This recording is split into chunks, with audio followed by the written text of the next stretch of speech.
ফেনী শহরের shine academy সড়ক এলাকায় অবৈধ কেবল অপারেটরদের বিরুদ্ধে অভিযান পরিচালনা করা হয়েছে।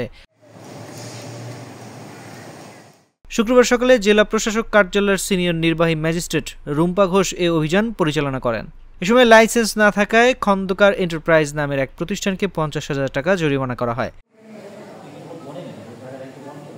সিনিয়র নির্বাহী ম্যাজিস্ট্রেট রুম্পা ঘোষ বলেন, অবৈধ কেবল অপারেটরেরা লাইসেন্স না নিয়ে ব্যবসা করায় সরকার বিপুল পরিমাণ রাজস্ব থেকে বঞ্চিত হচ্ছে। এ ধরনের অভিযান অব্যাহত থাকবে। এ সময় বাংলাদেশ টেলিভিশন নোয়াখালী উপকেন্দ্রের লাইসেন্স পরিদর্শন আকরামুল ইসলাম সহ আইনশৃঙ্খলা বাহিনীর সদস্যরা উপস্থিত ছিলেন।